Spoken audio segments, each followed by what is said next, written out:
At $200, a Super Nintendo setup costs twice as much as the old system. For the money, the company promises better pictures, sound, and adventure.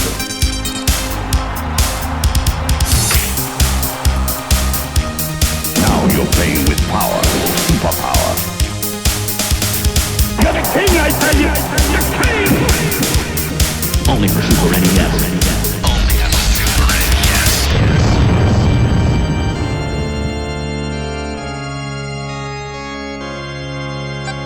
You're listening to the SNES podcast with your host, Soul Blazer. Hello, everybody. This is Super NES podcast, episode number 212 at this time. These are your hosts, as always. I am Greg. He is Joe. Hello. And we are covering today a bunch of games, actually. We're doing another fighting game special, following up on what we did with Street Fighter last year. We're going to be dedicating this episode to talking about the Super NES ports of the Mortal Kombat games, which was 4 of them that came out of the SNES 3 and Ultimates. So, Joe is the bigger fighting fan here, and also the one who knows more about Mortal Kombat than I do. So, even though I did research, I'm sure I'm going to be impressed, and/or learn things as we go through this episode. So. I do like fighting games. Most of my time playing Mortal Kombat games with bugs in the arcades. I did play one Super NES 1 back in the day, and I also played 3 a little bit back in the day as well. So for 2 of these games, I never had played before the podcast, like the 2 games, I not touched for very, very long. So. Joe, you had a Genesis growing up, so I imagine that this is probably your first time playing the Super NES version of all 4 of these games, correct? Yes. So, actually, my buddy Corey had Mortal Kombat 1 on the Super NES. Okay, all right. And I used to make fun of him, but we'll get into that. And then he was able to make fun of me every year after that with the sequels. But yeah, and also really weird thing. So. I've told the story before about I got my Genesis, and for the Hanukkah that year, I ended up getting Mortal Kombat 2. So that was one of the first games I got, along with Sonic 1 and 2. Mortal Kombat 1 for me was every Friday we'd go food shopping. And at the time, my parents were going to Sam's Club because, obviously, with a big family, it's easier to feed everybody going to Sam's Club. Right. So we would not... me and my sisters would generally not go with my parents and stick with them the entire time.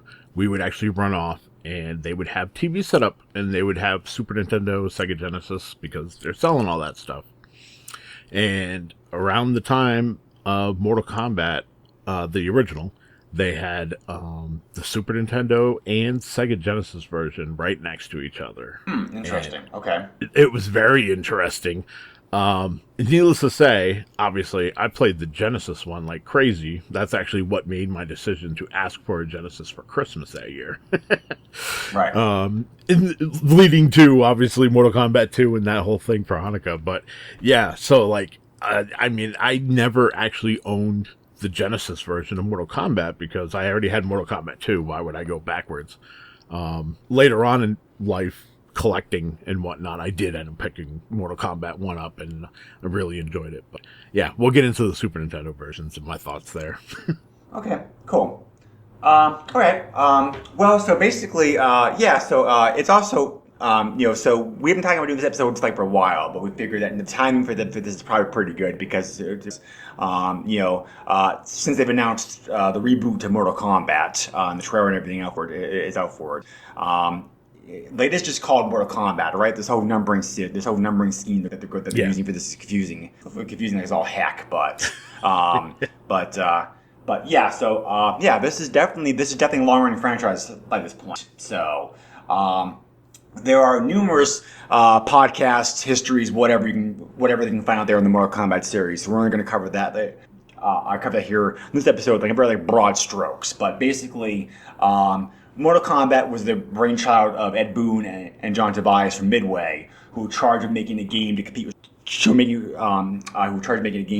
Fighter 2, in the arcades. So they tried to do that while also trying to improve upon the game in some ways, and they figured, well, the easy way to make this game stand out is just to add in gratuitous amounts of violence. So, and it definitely worked. The violence factor for the Mortal Kombat is certainly what people remember these days about the games, even like non-gamers, because Mortal Kombat and also its sequel really also sparked major changes in video game history and the video game industry as a whole, because the controversy the game generated. That's how the ESRB,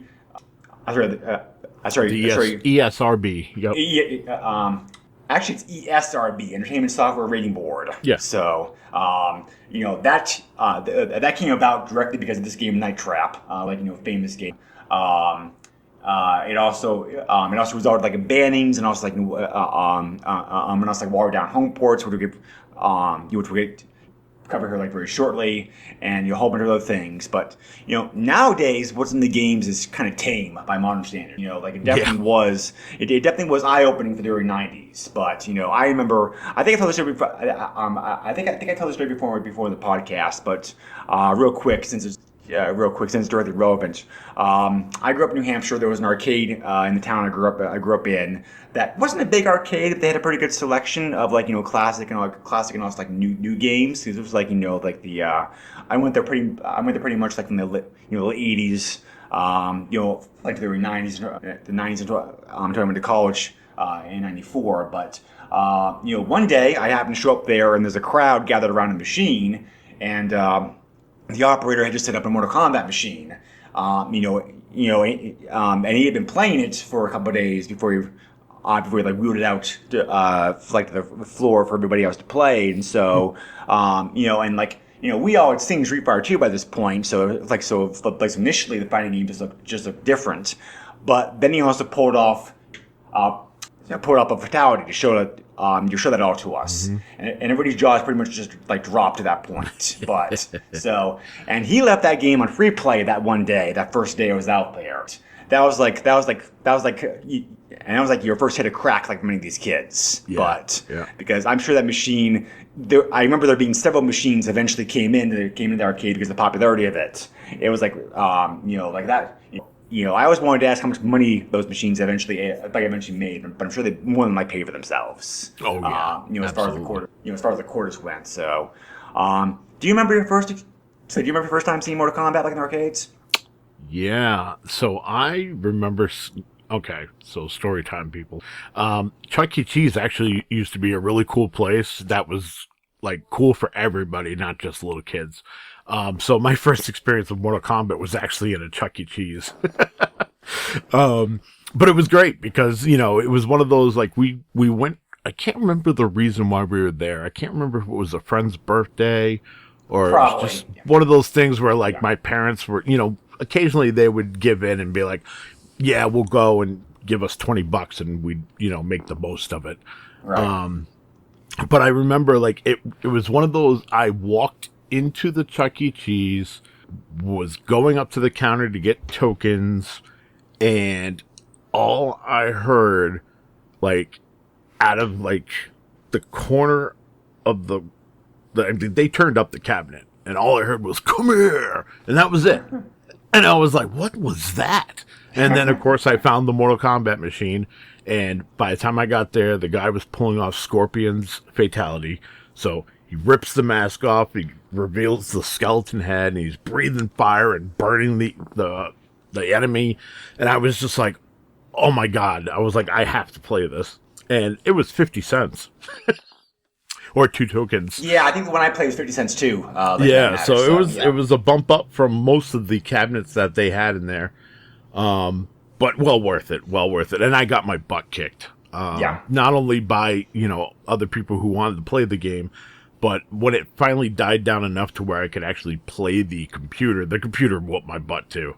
So, my first experience was getting my butt handed to me, but that lit the spark, man. That lit it. And then, it was one of those, I never thought of it again because, we'd go to the arcade if we were lucky once a year, maybe, twice a year. So, I'm never going to see this game again, or so I thought. Until we were at Sam's Club that one day, and there's Mortal Kombat for the Genesis. And, for me, like, I was like, oh my God, it's the arcade experience at home. Like, I don't know any better. Now I laugh at my younger self going like, oh, if only you knew, kid. But Well, I mean, like, like we can start talking about the original Mortal Kombat here because it's a good segue. Yep. I mean, like, again, Mortal Kombat 1 is like what Street Fighter 2 is pretty much these days. It's like, it's a fine game still, but it's been improved so much by the sequels that came with it. So it's like, and maybe the home ports of Mortal Kombat weren't quite as good as Street Fighter 2 was, but still, I always thought it was but I also thought that in both Super NES Genesis, it was still a pretty good port, like the arcade game. I mean, all things considered. So I think, and I might be wrong, but I'm pretty confident in this. I think Mortal Kombat, not only did it blow up because of obviously the reception and the blood and the changes that were made so that it wasn't like Street Fighter, but there was so much rumor around, like on the playground about this game. Oh yeah, cheat codes. Like cheat codes that could be done. The green ninja that would pop out. I mean, it later became true, but Noob Saibot was supposedly a hidden character in the game. Yeah. Yeah, Boone and Tobias have said that they were inspired by all the rumors, like, hey, some stuff sounds like pretty good, but let's include that, so. Yeah. But and yeah, I mean, back in those Mortal days, Kombat's been known for that now, hitting characters and like different creepy, weird ways to and there were a ton them. of and there were a ton of cheat codes and hidden secrets, like all these home ports too, which we'll cover here at the end briefly. But in those days before the internet, you pretty much found out about video games like one of three ways. You like read magazines, Nintendo Power that covered them. Yep. You saw advertisements, whether it was like commercial, like back of the box and TV store or whatever, or word of mouth. And that word of mouth chain was huge because unfortunately it can be difficult sometimes to separate the truth from the truth from the fiction. But but there were many good valid codes and whatnot. Like when I remember getting those days too, so it wasn't all bad. But and it took a while for the home ports to come out too. I hadn't realized this. I don't know what the delay was, but your arcade game came out in August 1992. The home versions, the first home versions for Super NES Genesis didn't come out until September 13th of like the following year. So it was like over a year later before the home port finally came. Yeah, I'm sure there was probably some difficulty porting the game over and still being truthful to what the arcade game was. Sure. Yeah. Clearly, that was what their attempt was with both the Genesis and Super Nintendo game. So before we get into... Sorry, go ahead. Well, I was going to say, and also, like, the marketing campaign, like Mortal Monday. Like, those commercials still echo in my brains occasionally, where it's just that kid yelling, Mortal Kombat, and there's a bunch of people running in the streets. Like, it was an event, and they made that an event for every sequel as well. It was also highly unusual.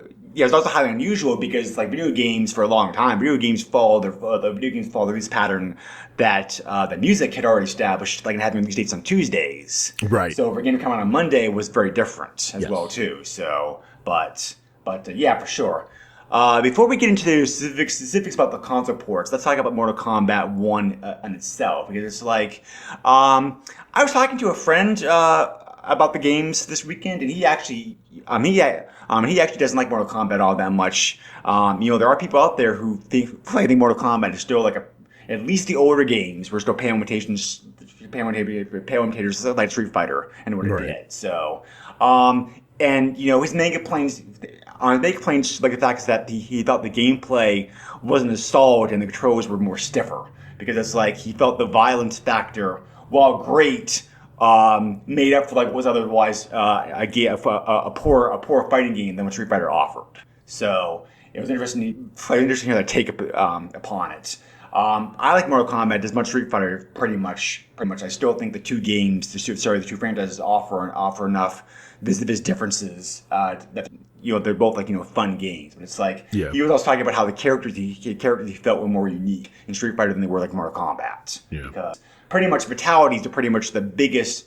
And again, we're talking strictly about the first game here. I know many things were freed upon in the sequel. With the original game, the fatalities are really pretty much the only unique thing that the characters had. And the roster wasn't as deep as Street Fighter was, because the original game only had like 7 fighters to pick from, I think. Yep.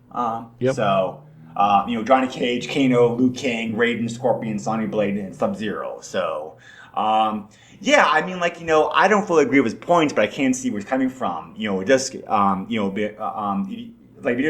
if you strip away the violence and put Mortal Kombat 1 against Street Fighter 2, Street Fighter 2, I think, is fundamentally the better fighting game. No further question about it. I realize that may be a controversial take, but that's how I always felt about it. No, absolutely. Actually, you know what? I actually agree with your friend. In all honesty, the first Mortal Kombat game is stiff. They are very much alike. Yeah, they have a couple special moves that separate them, but almost every single character has a projectile. Yes. So it's they kind of played the same. The fatalities are really the only thing that separate them. And you know what? This was the first of what would become a franchise. Sure. You know what? Yes, it is stiff. It still plays stiff today. Oh, yeah. If you go back to it. But you know what? Still, as a kid, I'm 12 years old when this, game comes out to the, consoles. So it's for me, the violence was everything. Yes. And Street Fighter 2 is cool, and I loved it, but Mortal Kombat had blood, and it had the cool fatalities. Where else could you rip your buddy's head off with his spine hanging and everything else? And Liu Kang was really the only one who had a crap fatality where he just did a cartwheel kick and Oh, yeah, I remember that now. Yep, yeah. Okay, yep. And then that's all he did. And it was cool to do on the pit fatality because as long as you did any sort of uppercut that would get your opponent airborne, they would, of course, fall down into the pit. And the pit was, the most beautiful thing that they made for this first game. Yes. But, yeah. So, I do agree with your friend. And I do feel those points are valid, but definitely not for going forward. Yeah. Yeah, definitely. And to be fair, besides the fatality, there are a couple other things that Mortal Kombat did differently than Street Fighter, for example. Mortal Kombat, for example, was the first fighting game to introduce the idea of juggling. We're basically knocking an opponent into your air, and falling with a combination of attacks while still airborne and defenseless. That became a very popular idea that other games copied off of. Yeah. So, also, Mortal Kombat uses a dedicated block button, and this is controversial, but I've always preferred a dedicated block button myself personally because it's easier, easier to block. I think, and also you take damage while blocking, which I think is also fairer. I think so at least you're doing something, even though you're not getting the full impact of your attack. Right. So. Something else also I noticed, and this is more obvious in the arcade version, which had joystick, as opposed to the home versions, which did usually. But there's not many moves in this game that require circular joystick movement, which I think makes the moves to combos easier to pull off in this game. Just Kano. Kano's the only one, and you would rotate the controller or counterclockwise to do his spin attack. But yeah, that's it.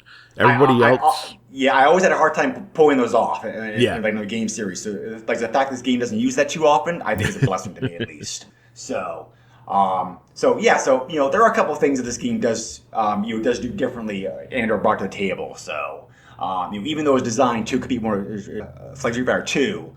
And again, like you just said, they improved upon those things in later games. Yeah. So, the plot for the game is pretty basic. It's bare bones. It's kind of, I do admire Mortal Kombat at least for pretty much sticking to the same story idea overall, over the entire franchise. Yeah. I mean, there are some differences and updates and whatnot, but basically the story now roughly shows the same story that they introduced 30 years ago. Yeah. You're basically selected to represent Earth in an intergalactic tournament, and just it's just whoever comes on top wins pretty much. So obviously the idea has been embellished upon and expanded upon over the years, but that's pretty much the story for it. So the graphics in this game I thought were very, very good. I mean, Street Fighter 2 it has nice graphics too, but I thought also but the graphics of this game I thought were always much better. Very sharp, clear details, nice nice large sprites, like good detailed backgrounds, like very nice graphics. Yeah, I mean, that's one of the things I loved about this game is that like the backgrounds are really fleshed out. Yes. So, and they use digitized graphics, which is what makes it great. So, like you can find on YouTube, like for example, like the original cut takes of the actors doing their doing their stuff and playing flared blue screens. It's pretty fun to watch. So yeah. So like I loved Street Fighter's stages. They were very detailed and there's always something going on and whatnot. But like Mortal Kombat, prime example, when you're in like the courtyard and Shang Tsung is sitting on his throne and he's watching the fight, like he actually moves his head as you're moving across the screen. And then, of course, after the fight's over, he claps and the whole arena claps. Like, it's just little things like that that just made it that much different. And it was great. The way the presentations of me.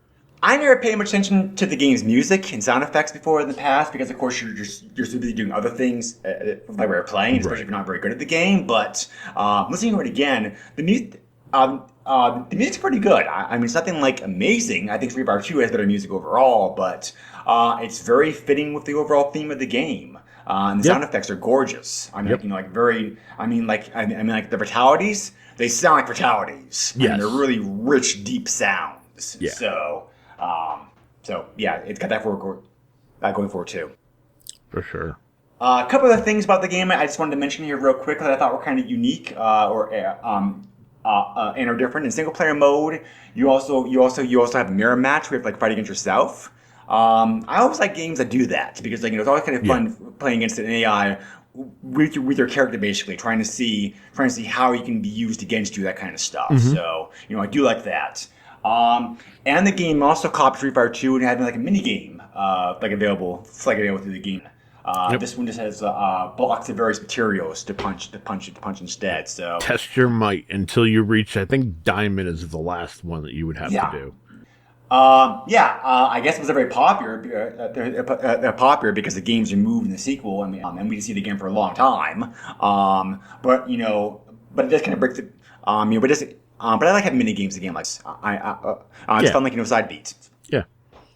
Obviously, because how successful Mortal Kombat was, it was ported to almost everything available at the time period. So, like I said before, Genesis, Super NES, Game Gear, Game Boy, and the Master System in PAL markets only. All got home ports of the game in September 1993. As a side note here, the Game Gear version is pretty good, I thought, actually. I mean, obviously it's watered down some, but for what it is, it's not bad. The Game Boy version. The Game Boy version. the Game Boy version, unfortunately, is just they tried. That's the best I can say about it, but it's so watered down and weak system. But the second Master System version of the game is very good, though. I thought actually, I played it for the first time last week, and I'm pleasantly surprised by it. It's very good. So, there was there was also one of those cheap little Tiger Electronic knockoffs for the game as well too. Of course. 1994 saw the game ported to DOS, which was a decent version of the game. Sega CD, that was a good version of the game, I thought.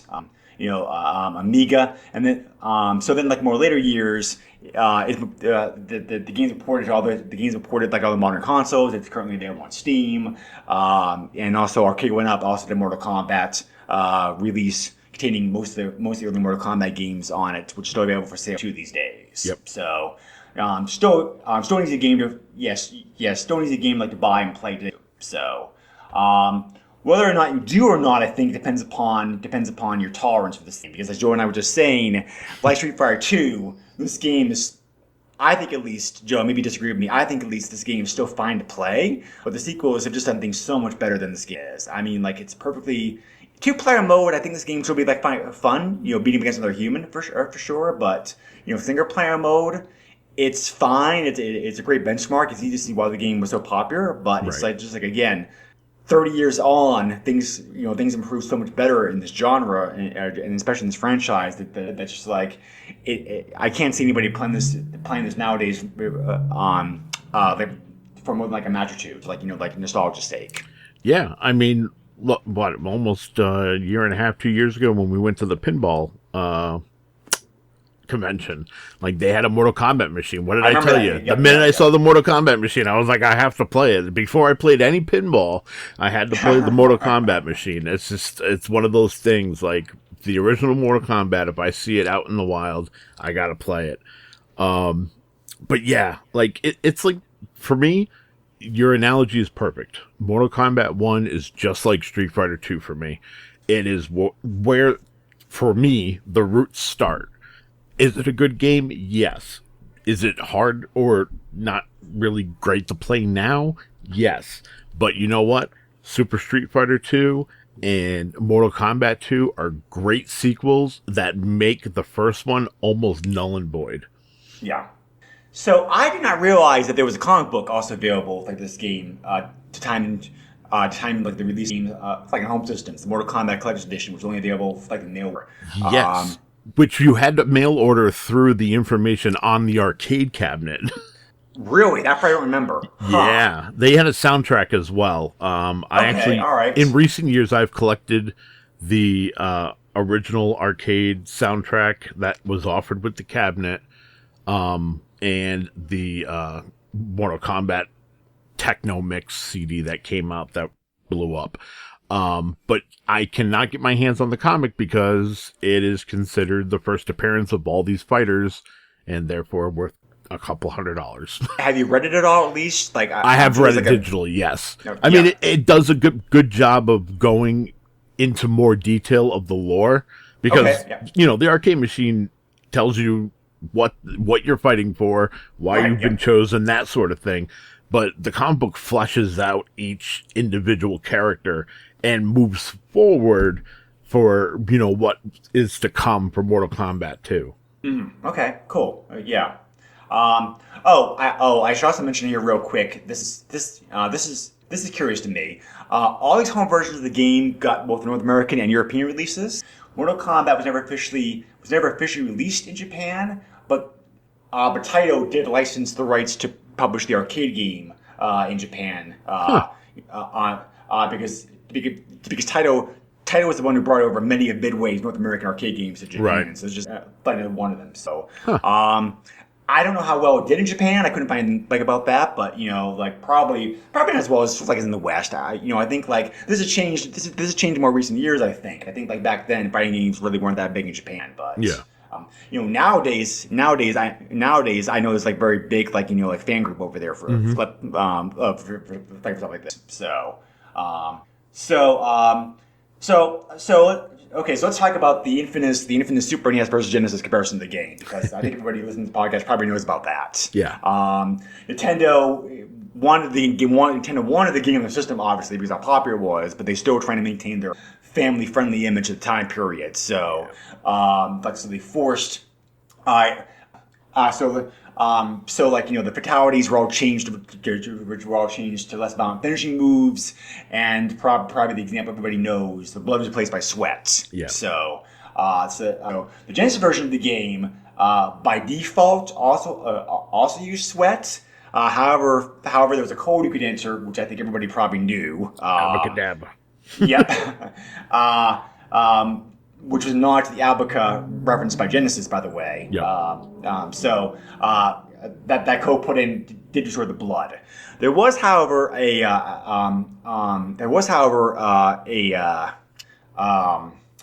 Game Genie code for the Super NES version of the game, which you use to change the blood to change the sweat to red, so it looked like blood. So you could make it very close to the Genesis version, at least that way. The Super NES version was still lacking the fatalities that the Genesis one had. Yeah. So obviously, because of this, the Genesis version of the game sold better. I mean, the Super NES version still sold very well, but the Genesis version of the game clearly outsold the version of the game. Nintendo, to credit, learned their lesson. All future versions of the game on their system, starting Mortal Kombat 2, were fully intact with all the fatalities and blood present in it. Now, having said that, I've always felt that the Super NES version of the game fundamentally was a better game than the Genesis version of the game because it had better graphics, better sound, and I also thought that I I always felt personally that the controls were tighter in the Super NES version of the game. I've talked to some people since then who disagree with me about that, who feel like about the controls of that version of the game like more sloppy. Maybe it's like, apples versus oranges, depending difference upon what you're used to playing this coming to the game or whatnot. But I always felt the Super NES version of the game handled better, and that's still kind of and again, if you look online, you'll see two totally different schools of thought as far as that goes. So I guess it all depends upon your fighting game experience and whatnot. It's very interesting.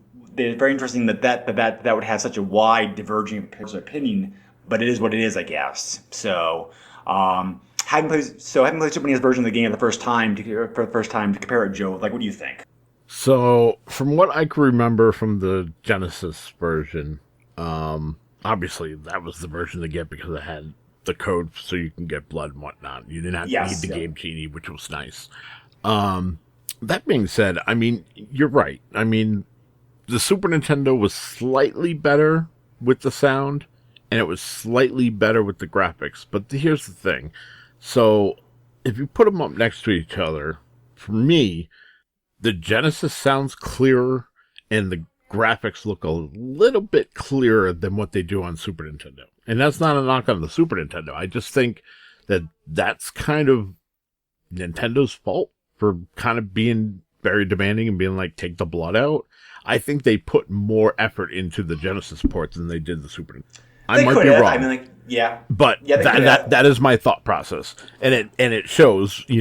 Like you stated, like sales were not great for the Super Nintendo version. Did it do poorly? Absolutely not, because it's Mortal Kombat and it was a phenomenon at the time.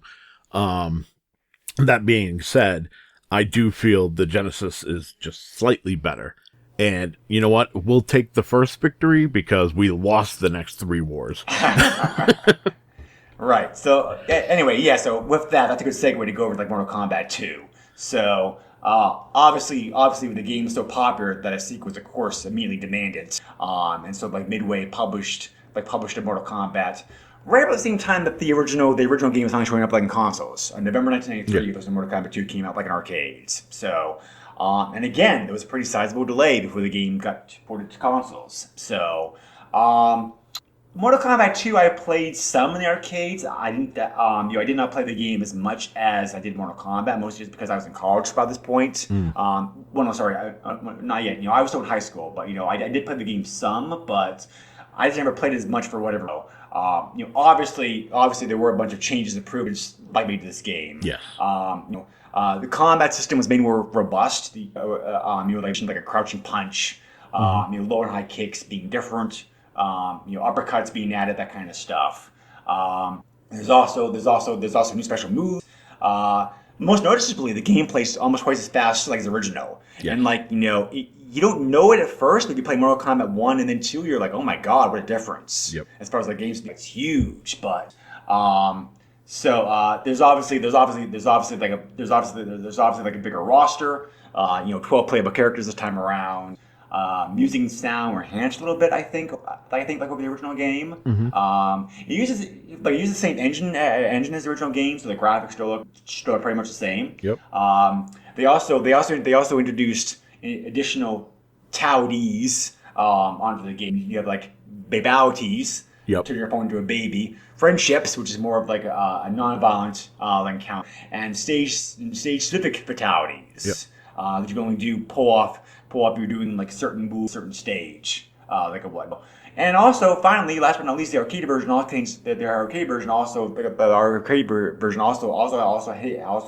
had hit into it a version of Pong which you could play too. You could access it. So all the Easter eggs that were rumored to be in the first game, a lot of them did end up showing up in this game in the sequels, which is kind of funny, but because like Ed Boon and John Tobias realized how much I was probably driving sales. Like, okay, they'll add on to those. Absolutely. Official, so. and I love that. Obviously there's certain criteria you have to meet, but there are 3 hidden characters that you can encounter, which is one thing we didn't mention in the first game, is that you can end up fighting Reptile at the bottom of the pit if you make the right combination of buttons and whatnot at the right time. For Right. Mortal Kombat 2, we were introduced to Jade, which is just a palette swap for Katana and Melina. Noob Saibot, who was rumored in the first game, which is why they put him in this game, and he's just kind of a swap for the ninjas, and then Smoke, who also is just a great ninja. But Noob, if I remember correctly, Noob could pretty much use everybody's special moves and whatnot when you fight him. But Smoke strictly sticks to just Scorpion and Sub-Zeros.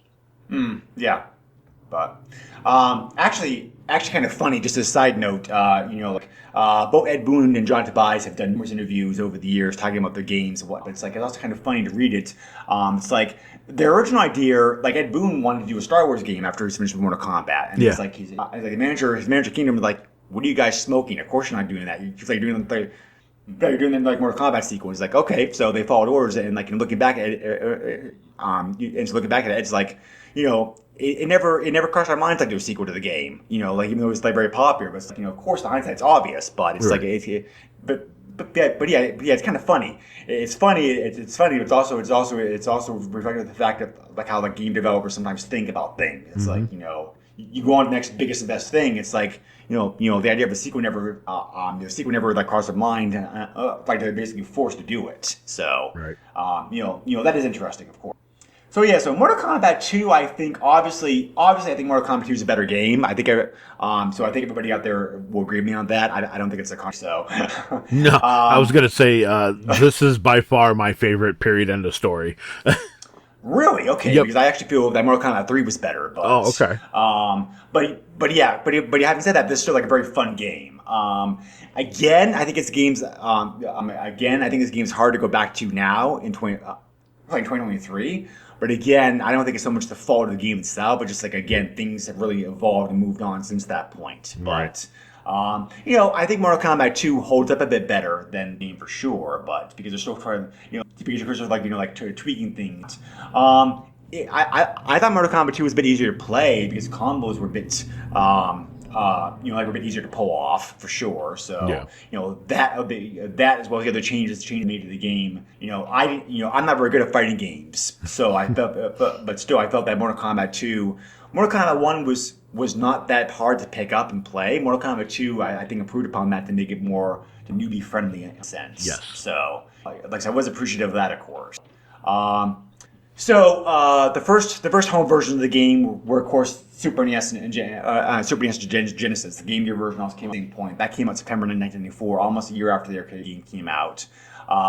That's followed later on by Game Boy, Amiga, Master System, and Europe only, 32X, DOS, Saturn, PlayStation ports of the game, and also the game still available on modern consoles and the Arcade 1-Up collection, as I already mentioned previously. Out of the home versions of the game, I think the PlayStation version is very good, but the PlayStation version was only available in Japan only for some reason. So, that's the most arcade accurate, though. Yes, yeah. As far as the ones we got here, though, the 32X version I think is very good. It's very the extra processing power of the 32X really helps. I think the game goes. Yeah. So later on in life, I had not later on in life. It's obviously the next console generation. I moved on to the Sega Saturn, so I had Mortal Kombat 2 for the Sega Saturn. And outside of loading times for Shang Tsung, very, very good port of the arcade for sure. So have you played the Genesis version of this game? Of course I did. Okay, all right, yeah. So what do you think about the Genesis versus Super NES version of the game this time around? I'm thinking Nintendo slipped them a bit of money to make this game that much better on the Super Nintendo this time. So I don't hate the game because it was really my first home arcade experience with Mortal Kombat 2. That being said, in hindsight, and today what I know, I can tell you that the music isn't great. It's good for what the Genesis could produce. Yeah. But the Genesis has been known to not produce very good music. And graphics can be sometimes muddy. parallax scrolling was actually pretty good in this game. Like there's what stage is it? It's like the portal. Yeah, the portal. That stage. There's like you're like floating almost, and there's something in the background. You can see clouds going by and everything. It's pretty cool. And they were able to pull that off. I mean, obviously in a limited way on the Sega Genesis. But yeah, I'm hands down. My buddy had Mortal Kombat 2 for the Super Nintendo. Used to always go over his house to play it. It had all the announcements. When the guy got knocked into the pit, he would actually scream the whole way down, even though it did do that whole like boom and then cut to him hitting the concrete on the bottom, and blood, of course, splattering everywhere. In the Sega Genesis version, he just gets uppercutted and he just falls, and then you get a splat. So I used to catch a lot of flack for my Genesis version not being as good as the Super Nintendo version. But you know what? Like, ride or die, man. Ride or die. That's what I had with my Genesis, so...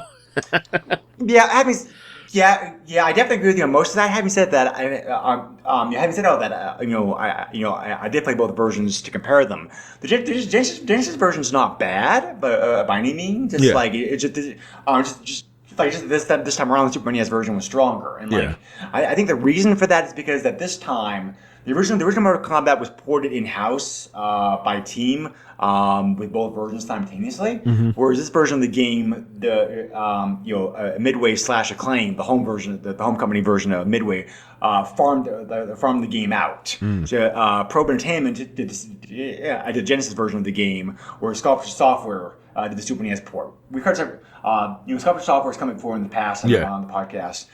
They worked the Super Star Wars games. They did the port of Doom to Super NES.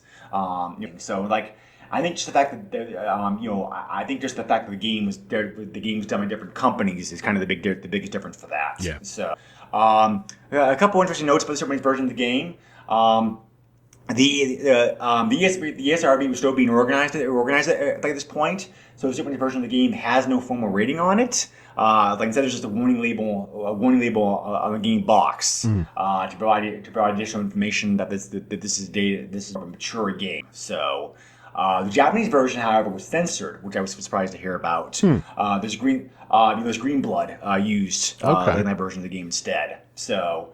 Certain fatalities, the screen also goes black and white as well too. By the way, however, the Japanese did give this game a very cool subtitle as well. It translates to Ultimate Godly Fist. Okay. The Japanese market. So. John Tobias himself has said that he thought the Super NES version of Mortal Kombat 2 was probably the best arcade home conversion period on the system. Yeah. So he definitely favors this version, far and away. So, obviously, again, the game did very well. So of course, had to be like another one.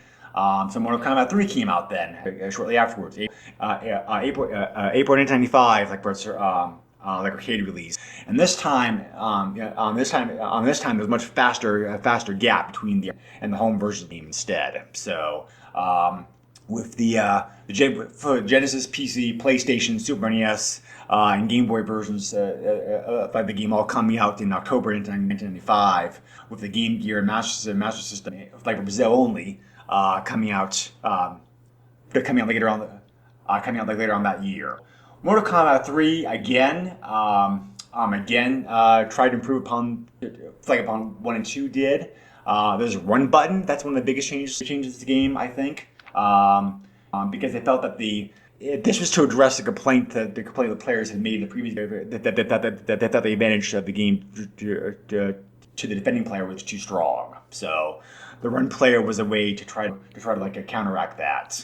There's also chain combos that this game has. A game called Dow combo, which are pretty fun to pull off. I think actually, something very humorous too to look at too. So, you also were able to adjust your difficulty, which is a nice touch. So, and you also and for the first time, why it took them so long to I'm not sure, but for the first time, Mortal Kombat 3, you're able to interact with the stage in this game as well too. Finally, being uppercut people like the ceilings, that kind of stuff. There's also additional fatalities, babalities, and friendship moves moves that are added. And there's also like hidden mode in this game called combat code. Certain codes could be in the game. 14 playable characters, so the roster was getting expanded, and also additional. I thought the changes this game made, particularly with the addition of the run mode, being able to change difficulty. That's why I favor this. That's why I favor this version of the game the highest as far as the original arcade games went. So, the game still did very, very well. It did get some criticism from players though that the changes they made game were too far. And there was also complaints that some of the some of the popular characters in the past games that were not included here. Yeah, so you already said that you preferred Mortal Kombat 2. What about Mortal Kombat 3 kind of turns you off a little bit? So, one thing I just want to correct you on. Stage fatalities, especially knocking people up into spikes with the uppercut, that actually showed up in Mortal Kombat 2. Okay. But the pit fatality, which wasn't considered technically a stage fatality, did show up in 1, and then they expanded upon that with 2, and they really went overboard with this one. Because they had the pit 3, is literally what it's called. The stage fatality is an uppercut into some rotating blades that cut you up. Then on top of that, you have a subway stage fatality where you uppercut your opponent, they land in front of a train and end up getting run down. And then the last one is the bell tower. And in the arcade, this one was always ridiculous to me. You get uppercutted and you fall through, it's like 5 or 6 floors until you hit the bottom. It's just ridiculous. And that is the way I sum up Mortal Kombat 3. It is ridiculous. Is it a good game? Yes. But it is ridiculous. This was the first time they introduced aminalities, famously Liu Kang turning into a dragon to eat someone, brutalities where they would just do an endless combo. This was really the first game to introduce combos as a thing with the run button. And it was satisfying when you were able to pull them off, but it was also very frustrating when you play. This is where, like, someone who had played the game and really knew every aspect of the game would really rip you apart because they could start a combo and you could be finished before you can even get a hit in. Through the combat codes, you could fight Noob Saibot, you would unlock Noob Saibot or Smoke. Either one could be opened up as playable characters. And one of the things that really pissed people off at the time, and I mean, I'm one of them, other than the run button and the mechanics that they included, combos included, because combos were kind of a Street Fighter thing. So this was like, they're really trying to copy Street Fighter, the mindset. But Katana, Reptile, Scorpion, and Sub-Zero are technically nowhere in this game. They were just completely out. And I do say Sub-Zero because Sub-Zero is on the roster, but it's a different Sub-Zero. It's not the classic Ninja Sub-Zero that we had in previous games. So, right, yeah. And you know what? I mean, ultimately, kind of skipping ahead a little bit, this is why they made Ultimate Mortal Kombat 3, because they realized the error that they made. But yeah, I mean, I now I can look back and say, okay, this is the evolution of the series. It makes sense.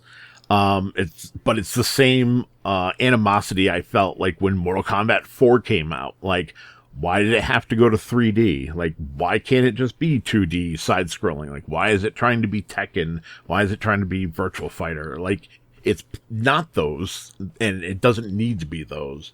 But at the time, they wanted to be on the edge of, cutting technology and also, what was hip and cool at the time. And it checks all the boxes here.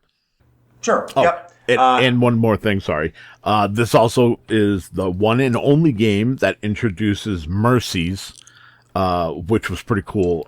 Mercies. Oh, I remember those. Yeah, Okay, so yeah, if yeah, it yeah. if it said finish him, you could basically mash your buttons, and if you mashed them hard enough, you would actually get a second wind. Granted, it was like one hit, you're dead, but you still had a chance. If you were pretty close in a fight, you could get mercy mode activated and be able to possibly win that match. So yeah, that's all I'm saying. Yeah. Okay. Yeah, I think all that's valid. I think you and I handle fighting games differently. So I think that I think that's why those are all perfectly sound arguments. And I think it's just like we look at different things in our games. Right. So I think that I certainly can see where you're coming from as far as that went. Ultimate Mortal Kombat 3 was actually said by Ed Boon. I'm sorry, like John Tobias, flagging later interviews. They were surprised at how fast that how fast this game got ported to consoles. Yeah.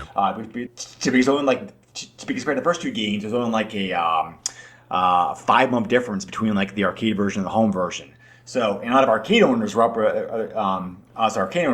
about that too, because obviously by then consoles had gotten powerful enough that you really were getting very close to the arcade experience. So right. A lot of arcade owners had bought the game like they were set. So Ultimate was more done to appease arcade owners rather than like to appease anything that people had complained about at the time. Yeah, because from what I understand, and maybe you can correct me on this, but from what I understand, Mortal Kombat 3, the reason the port came out so quickly was because apparently Acclaim and Sony had basically made up a deal so that Mortal Kombat 3 was a launch game for the PlayStation. So this way PlayStation showed up in a big way to, the console wars. Sony actually paid money to make the game exclusive, right? Like for their 32-bit version of the game. Apparently it's reported that Sony paid $12 million to make like that, right?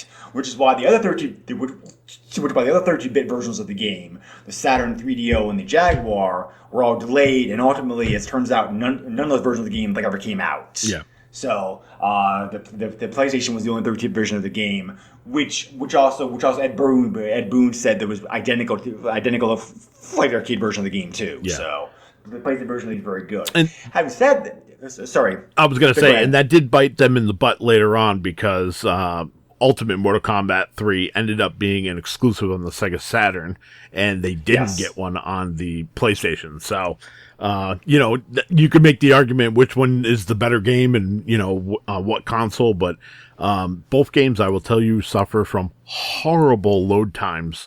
Not only just for Shang Tsung morphing and everything else, but in between fights. Both games suffer huge. I can't play them on the 32-bit system. All the early CD-ROM systems games suffer low times. I mean, it wasn't anything new to them. Sega CD suffered from low times too. So, so Super NES and Genesis versions of the games were handled this time by Sculptor Software. They did like both versions of the game, which is why they're much more close to one another in quality than the other Mortal Kombat 2 was. Yeah.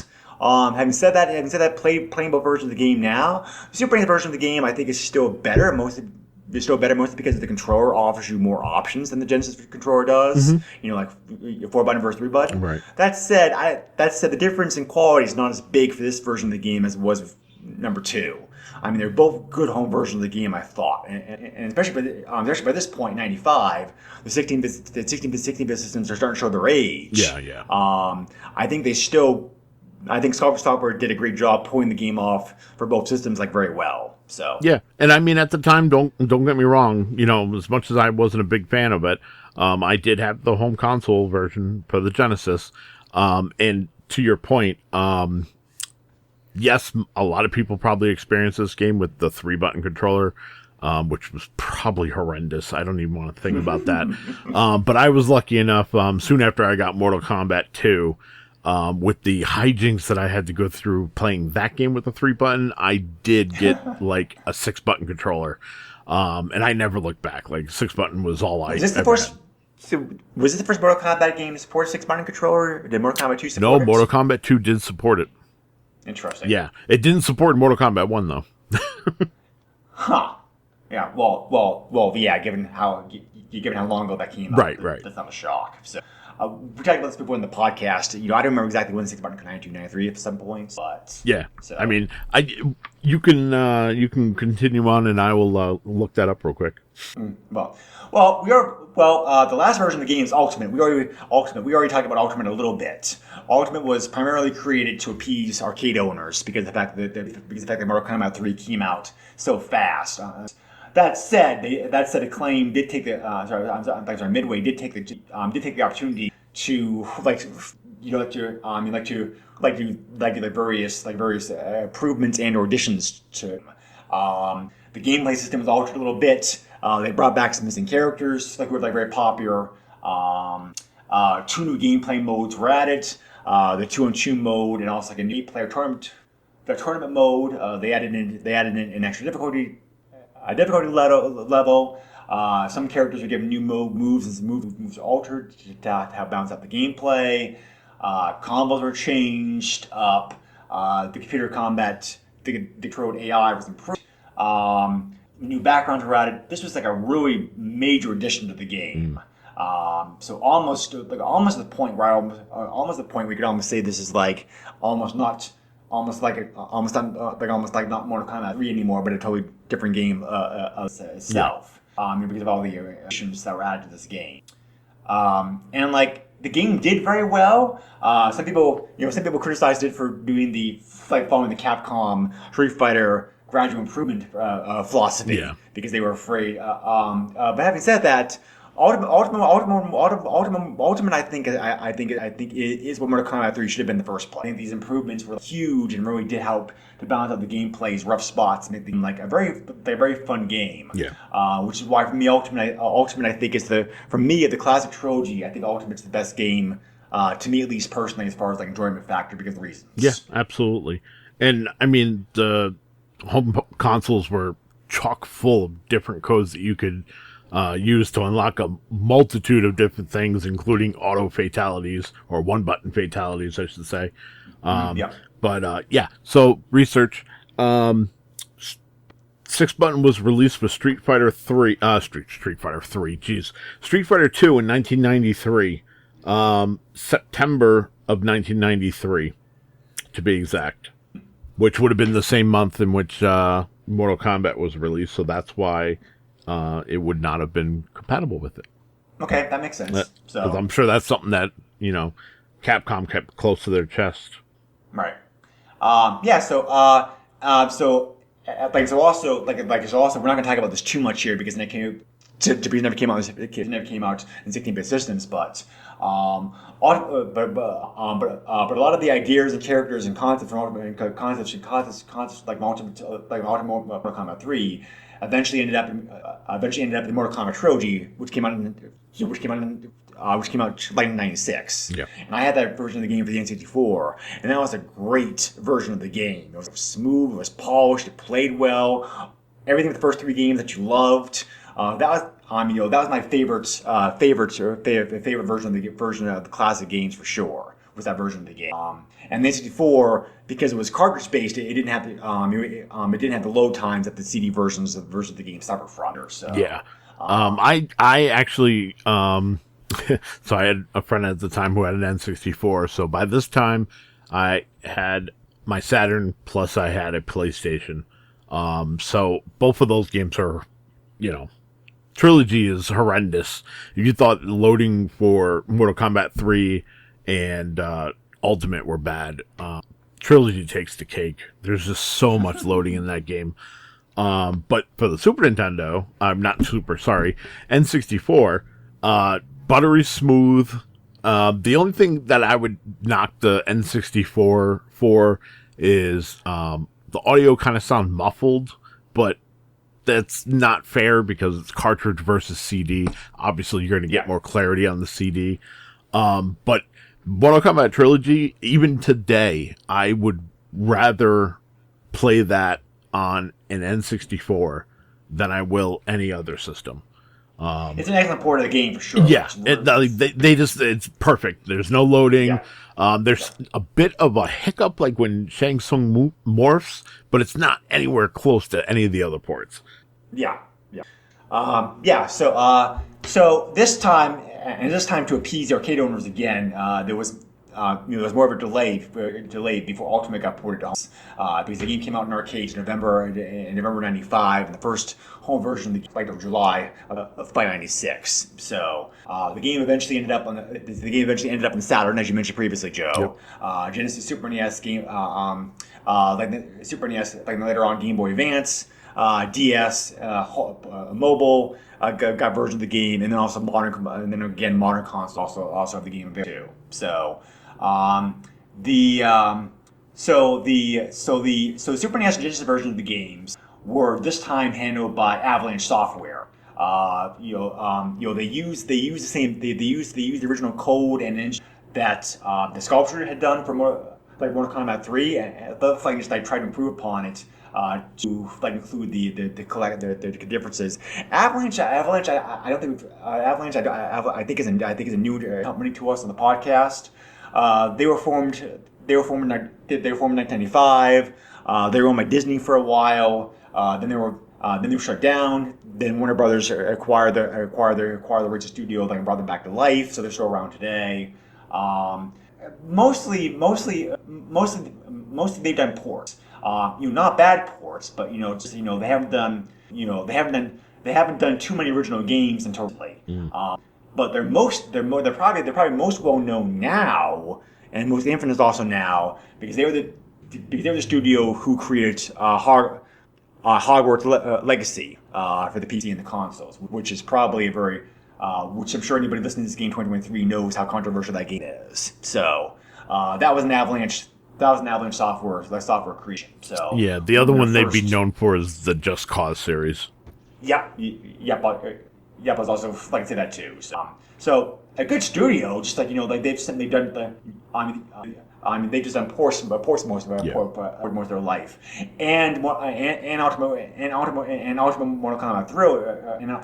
Mortal Kombat 3 was their first console game as well too. So they also went on to do Mortal Kombat trilogies and Sub-Zero and some other Mortal Kombat games too as well. Yeah. So this, however, is really the first time where both Super NES and Genesis version games unfortunately really suffer, because the first three games were very close arcade ports because the systems could handle the arcade code.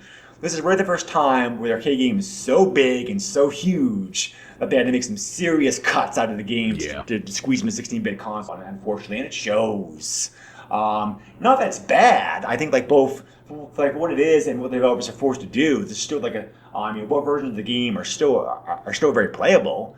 But unfortunately, the struggle to port the game on to port the games on the 16-bit systems were real, unfortunately. Yeah. So. Having said that, again, I still give a slight nod to Super NES version of the game, again because of graphics like controls, but the two games, there's also these differences between the Super NES and Genesis version of the game with this version of the game as well. I thought also. Yeah, like I said earlier, from 2 on, I really feel Super Nintendo took it, and like you said, it really shows in this particular version. Super Nintendo is just it's still lacking some things from the arcade port.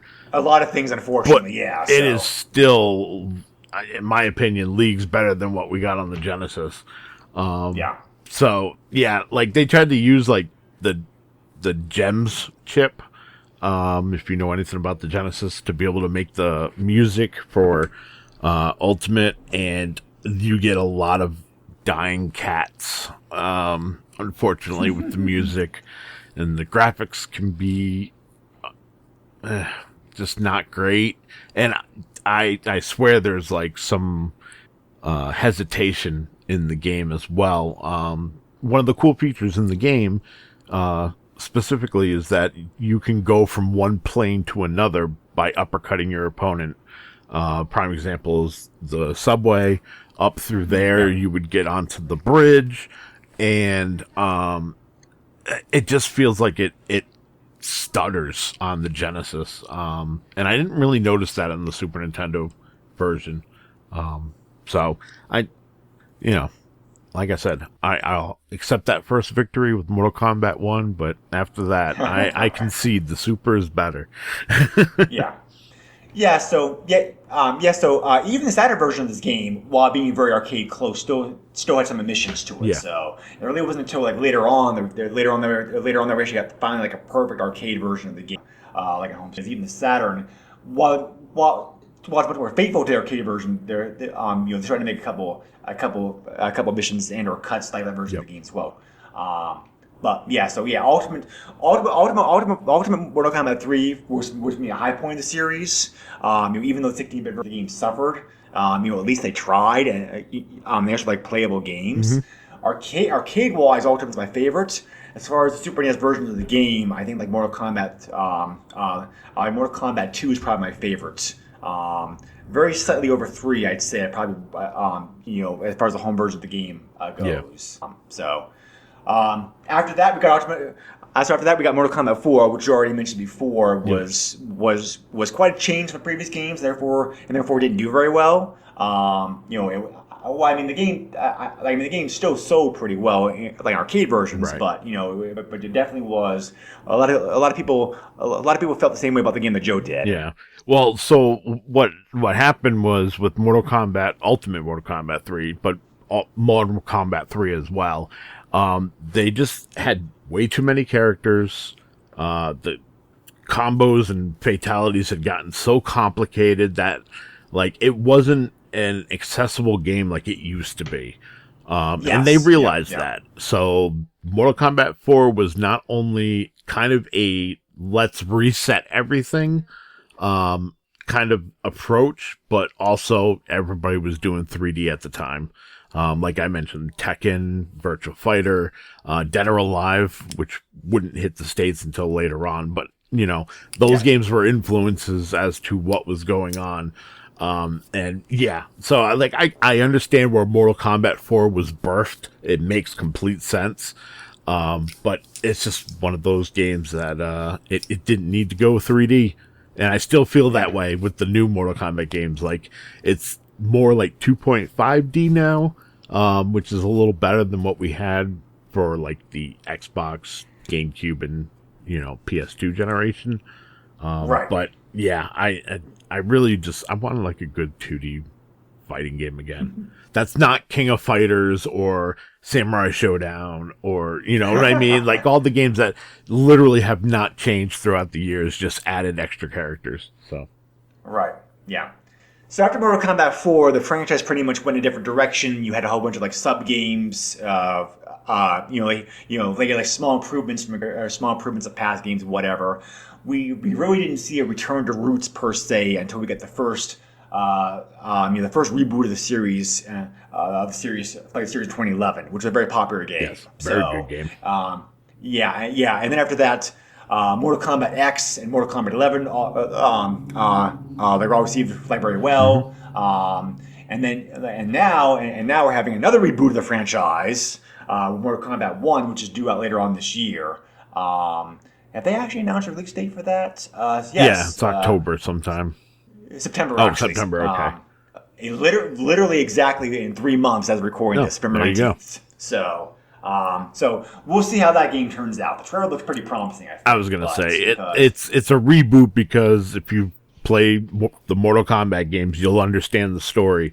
But I really like the idea that they're using the same story of the original Mortal Kombat, but that's why I said the story really hasn't changed that much. But this time, like, Liu Kang is the god starting out. It's not Liu Kang, achieving god status. He's already there.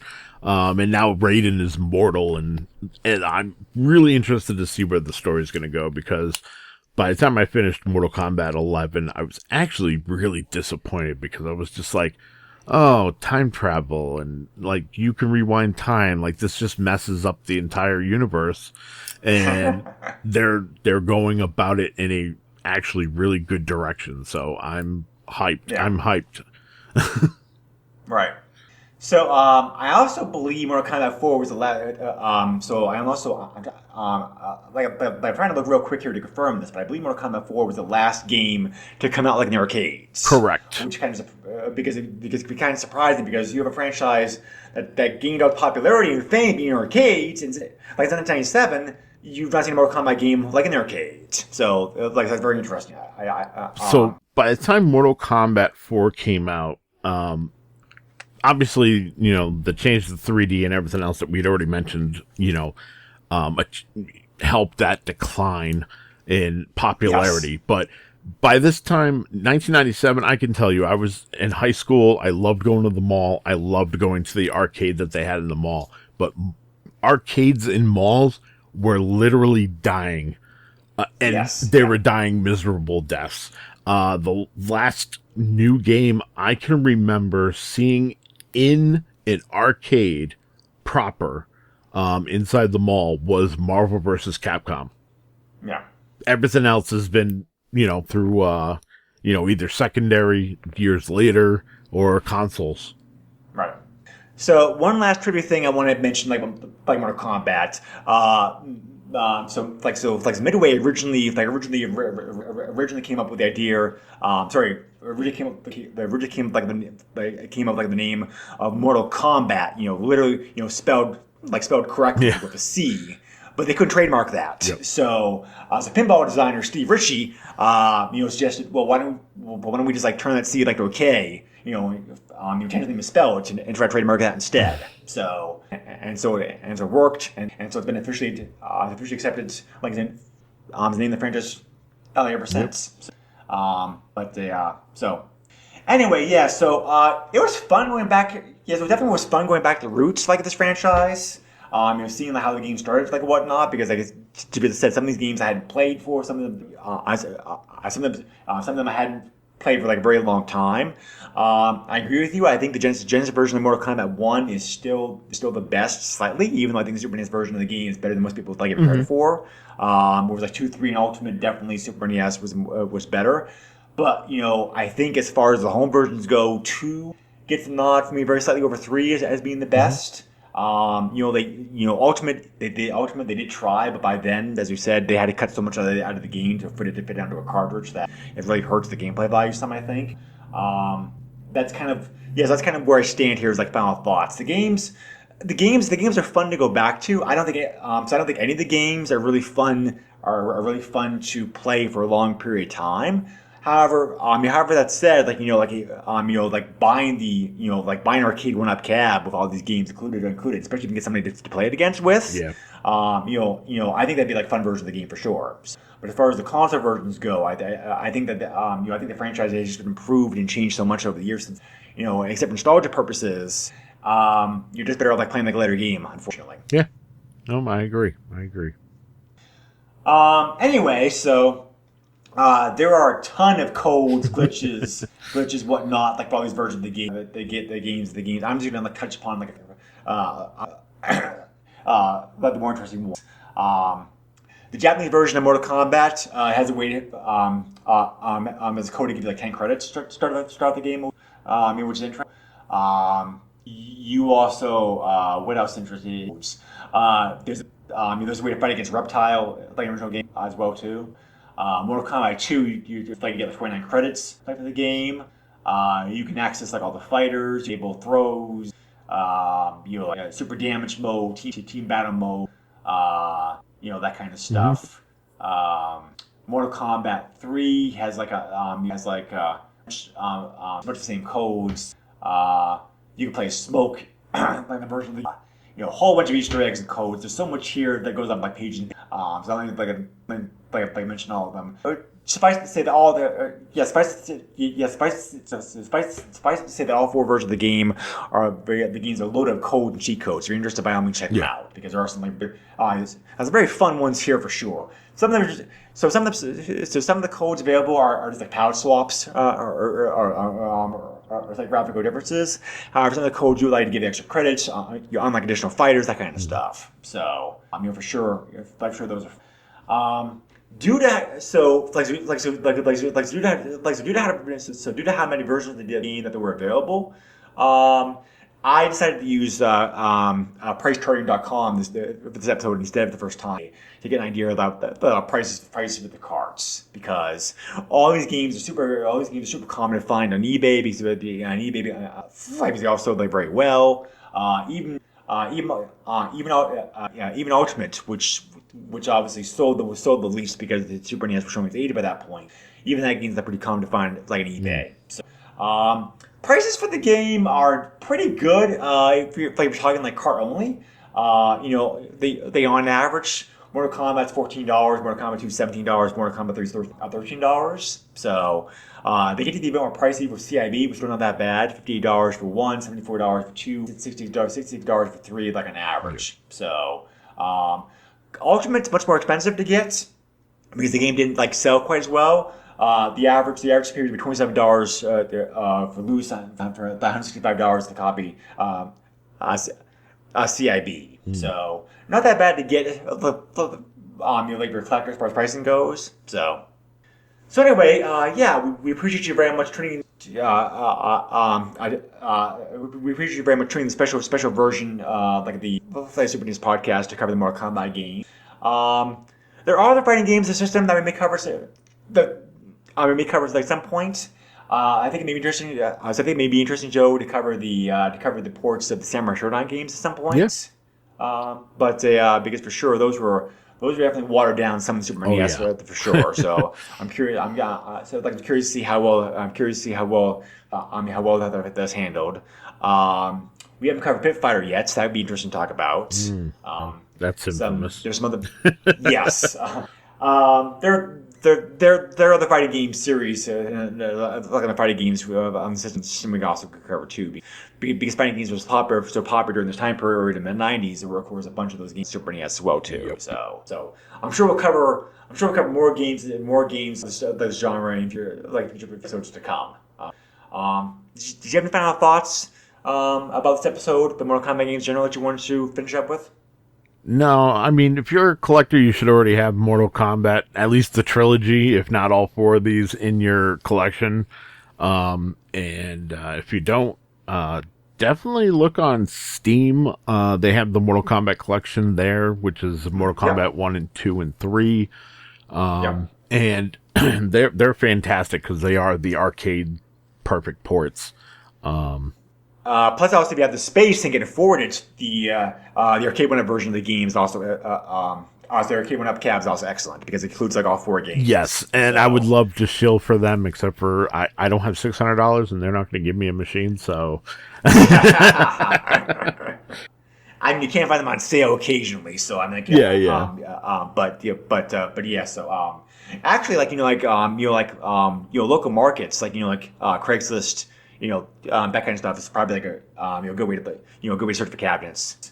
People are trying to get rid of them for cheap. So, but moving side concerns, that kind of stuff. So, but yeah, anyway, so like I said before, I think the arcade version of this game, especially for somebody to play against, pretty fun to pretty fun to play for sure. So. Anyway, we appreciate you staying listening to this longer than usual episode of the podcast. Next time on the podcast, we're covering a more infamous, kind of unknown game. What game are we looking at next time, Joe? We're looking at Demolition Man. Yes, so I like the movie. I like the movie. I've never played this version of the game, so. My experience with this game is playing the Sega CD version of the game, which is pretty good, and also the pinball table was a lot of fun too. Also, I thought, the pinball game, the pinball game is also very good. So, I'm curious to see how the Super NES version of the game turns out because notoriously, usually movie ports don't do very well. Yeah. So, but we have covered some good ones before, like True Lies. So we'll see what happens with this one. So. But, this is uncharted territory for both of us here. So, if you have any questions, comments, feedback, suggestions, feel free to leave them for us on the Facebook page, or you can also email directly at the SNES podcast@yahoo.com. Joe, where can they reach you at? You can find me on Twitter at JOESUX30. Also, I have a very public Facebook, so you've been warned. And also, I have a Facebook group for the other podcast I do, the Radical Retro Roundup. So just search Radical Retro Roundup and you'll find me. It looks like Super Mario Bros. 3 cover, but it's my bald head on it. Yeah, it's a fun port. Sorry, edited the picture for sure. Yeah. But yeah, awesome. Okay. Appreciate everybody out there for listening. Stay safe, be well. Catch you again next time. Later, all. Bye. Nintendo controls 80% of the video market. But no matter how you play the game, or which game you play, things definitely have come a long way since Pac-Man. Now you're playing with power. Super power.